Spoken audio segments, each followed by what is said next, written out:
Shalom, terima kasih untuk kesempatan yang diberikan kepada saya untuk hari ini bisa membagikan kesaksian di mana saya bisa merasakan jawaban doa dari Tuhan. Saya bisa berkuliah pada saat ini. Namun sebelum membawa kesaksian, saya rindu untuk berdoa terlebih dahulu. Tuhan Allah Bapa di surga, Bapa yang baik, pada saat ini Tuhan, hamba-Mu akan bawakan satu kesaksian di mana hamba-Mu merasakan jawaban doa daripada Tuhan. Biarlah hamba-Mu boleh berkata-kata sesuai dengan kehendak Tuhan, dan kiranya Tuhan boleh pakai hamba-Mu untuk menjadi satu kesaksian. Ketika orang-orang mendengarkan kesaksian ini, mereka juga bisa merasa diberkati. Tuhan Yesus, inilah doa firman hamba-Mu dalam nama Yesus, amin. Oke, perkenalkan, nama saya Cecilia Hutagaol. Saya berasal dari Sumatera Utara dan pada saat ini sedang menempuh pendidikan di Universitas Kelabat. Jadi bagaimana saya bisa sampai berkuliah di kampus ini di Universitas Kelabat, yaitu bukan sesuatu hal yang mudah untuk saya dapatkan.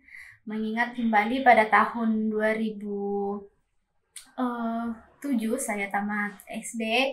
Pada waktu itu saya melanjutkan pendidikan SMP di Kota Medan, tepatnya ditempatkan di rumah tante saya. Saya tinggal dengan tante saya. Namun selama saya tinggal di sana, saya diperlakukan secara tidak manusiawi. Kenapa saya bilang seperti itu? Dimana umur saya yang masih anak-anak pada waktu itu dipaksa untuk melakukan pekerjaan rumah. Semua pekerjaan rumah saya yang pegang, saya yang handle, dan ketika saya tidak bisa melakukan pekerjaan rumah atau tidak beres pada waktunya, di mana tante saya selalu memukul saya, memarahi saya, bahkan ketika emosinya terlalu memuncak, saya menjadi sasaran emosi. Kadang saya dilempar pakai pisau, kadang dicubit, dan sampai bekasnya itu masih ada di tangan saya. Itulah yang saya alami selama saya 3 tahun sekolah di Medan waktu itu pada pendidikan SMP. Dan pada tahun 2010 saya memutuskan untuk lari dari sana, karena selama 3 tahun itu saya tidak pernah pulang ke kampung saya bertemu dengan ibu saya. Jadi saya putuskan untuk lari dari sana. Dan pada waktu itu juga ketika saya sampai di kampung halaman saya merasa saya putus sekolah, tidak bisa melanjutkan ke pendidikan SMA, dan saya mengalami depresi waktu itu kurang lebih 1 tahun. Namun puji Tuhan, Tuhan itu sangat baik. Tuhan memulihkan saya boleh lagi kembali melanjutkan kehidupan saya, namun sudah lagi tidak bersekolah, namun saya memilih untuk bekerja. Dan pada waktu itu saya berangkat ke Bali untuk bekerja pada tahun 2011, dan di sana saya memulai kehidupan tidak mudah, karena di umur saya yang umur 15 tahun saya harus bekerja membantu ibu saya untuk menyekolahkan adik-adik saya. Namun kurang lebih 2 tahun di sana saya diizinkan Tuhan untuk mengalami sakit, dan pada akhirnya saya kembali lagi ke kampung saya. Dan setelah sembuh, saya merenungkan kembali bahwa ketika saya ingin mencari pekerjaan yang baru, saya tidak bisa untuk mendapatkan pekerjaan yang baru karena saya hanya lulusan SMP. Dan walaupun begitu, saya tidak pernah berhenti untuk mencarikan pekerjaan, dan puji Tuhan saya waktu itu dapat pekerjaan tahun 2014 awal. Saya mendapatkan pekerjaan untuk menjadi seorang pengasuh bayi di Kota Medan. Dan di sanalah saya renungkan bahwa saya pengen sekali untuk berkuliah. Saya pengen sekali untuk menjadi seorang yang sukses. Saya rindu sekali untuk merasakan bagaimana itu pendidikan kembali. Dan puji Tuhan ketika saya bekerja di sana, ada satu pengasuh atau yang bekerja juga di rumah itu, kebetulan dia juga memiliki satu channel atau keluarga yang bisa memasukkan orang untuk masuk di SMA, namun pengambilan jalur pakai C. Dan pada saat itu kakak ini membantu saya untuk bisa mengambil pakai C, dan saya sangat bersyukur bos saya pada waktu itu mengizinkan saya untuk mengikuti pakai C, karena waktu itu saya harus ada di sekolah ujian seperti pada biasanya, dan saya sangat bersyukur bos saya sangat mendukung saya untuk bisa melanjutkan pendidikan mengambil pakai C. Dan dari situlah awal kehidupan saya untuk memulai perkuliahan seperti sekarang ini. Namun ketika saya tamat mengambil pakai C, saya tidak langsung berkuliah.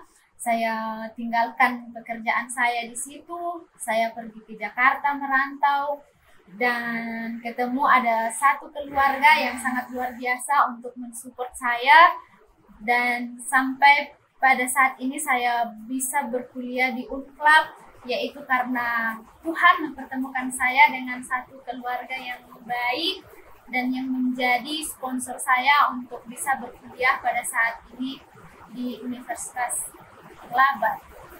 Namun inilah yang saya rasakan, jawaban Tuhan pada saya secara pribadi, sebab tidak ada yang mustahil bagi Tuhan. Namun ada satu ayat yang saya rindu bagikan kepada teman-teman semua, yaitu tertulis dalam kitab Markus 11. Di kitab Markus 11 ayat 24, Tuhan katakan seperti ini. Karena itu aku berkata kepadamu, apa saja yang kamu minta dan doakan, percayalah bahwa kamu telah menerimanya, maka hal itu akan diberikannya kepadamu. Nah, salah satu yang saya tuntut dari Tuhan adalah di ayat ini, gitu. Saya selalu berdoa kepada Tuhan, Tuhan, saya rindu sekali untuk kuliah, rindu sekali untuk merasakan pendidikan berkuliah seperti apa, dan saya ingin menjadi seseorang yang sukses dan bisa menjadi berkat untuk orang lain.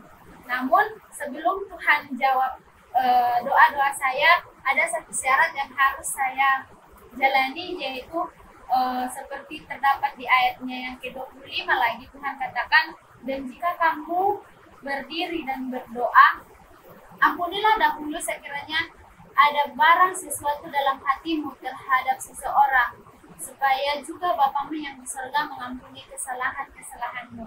Nah, kenapa saya bilang ini satu syarat?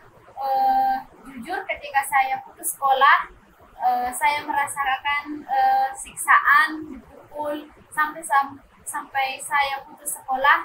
Saya benci sekali sama tante saya. Saya akan tunjukkan bahwa saya bisa mempunyai pendidikan yang bagus seperti itu. Namun sebelum Tuhan memberikan jawaban doa kepada saya, Tuhan bilang ampuni dulu, dan itu bukan sesuatu hal yang mudah untuk saya lakukan. Namun dengan pertolongan Tuhan, sebelum saya berkuliah di Unclub, Tuhan izinkan saya untuk berdoa lagi, bergumul lagi untuk membawa nama tante saya dalam doa saya dan memaafkan apa yang dia sudah buat, sehingga sampai pada saat ini ketika saya mengingat itu kembali, saya sudah tidak merasakan sakit hati kepada dia. Dan di saat itu juga Tuhan bisa mengizinkan saya untuk berkuliah di Unclub, bukan hanya mengizinkan berkuliah di Unclub, namun segala sesuatu yang saya butuhkan untuk pendidikan saya Tuhan sediakan sampai pada saat ini. Dan saya percaya untuk tahun-tahun ke depannya, semester-semester selanjutnya, Tuhan akan selalu bersama-sama dengan saya ketika saya selalu berdoa terus kepada Tuhan, meminta tuntunan kepada Tuhan, bahwa Tuhan akan menyediakan yang terbaik buat saya. Saya pernah melalui hal yang berat dalam kehidupan saya, bahkan hal-hal yang pencobaan atau ujian-ujian yang akan datang, Tuhan akan memampukan saya untuk melewatinya. Yang pasti saya harus berserah kepada Tuhan dan tidak ada dendam kepada orang lain, dan saya percaya bahwa saya akan sukses suatu hari nanti, bisa Tuhan pakai untuk menjadi satu berkat kepada orang lain. Inilah kesaksian saya. Biarlah teman-teman yang akan mendengarkan kesaksian ini, seberat apapun ujian yang akan kalian lewati, pergumulan yang akan kalian lewati, serahkanlah itu kepada Tuhan. Namun jangan lupa, ketika doa kita belum langsung dijawab dengan Tuhan dengan jawabannya, koreksi lagi diri kita, apakah kita sudah mengampuni orang lain, ada hal yang terganjal di hati kita, supaya jawaban doa itu bisa kita terima daripada Tuhan, dan setiap keinginan kita boleh Tuhan berikan. Biarlah ketika kita menerima jawaban yang daripada Tuhan, biarlah hati kita benar-benar bersih, tidak ada dendam kepada orang lain, karena itu adalah menjadi satu batu sandungan yang besar untuk mendapatkan masa depan yang Tuhan sudah sediakan kepada kita. Inilah kesaksian yang boleh saya berikan. Biarlah kiranya teman-teman boleh mendengarkan ini menjadi satu berkat dan satu pengharapan yang sangat luar biasa, ketika bisa merasakan bagaimana besarnya itu jawaban doa. Bahkan bukan cuma apa yang kita minta, tetapi lebih daripada itu Tuhan akan berikan. Shalom, terima kasih banyak. Mari kita berdoa. Tuhan Allah Bapa di surga, terima kasih untuk kesempatan di hari ini untuk boleh membawakan kesaksian. Biarlah teman-teman yang mendengarkan, yang pada saat ini juga mereka mempunyai pergumulan, namun hamba-Mu percaya mereka juga bisa merasakan setiap jawaban doa yang sungguh luar biasa yang daripada Tuhan. Bapa di surga, inilah kesaksian hamba-Mu pada hari ini. Terima kasih banyak karena Tuhan sudah menentukan dan menjawab doa. Terima kasih Tuhan, di dalam nama Yesus. Amin.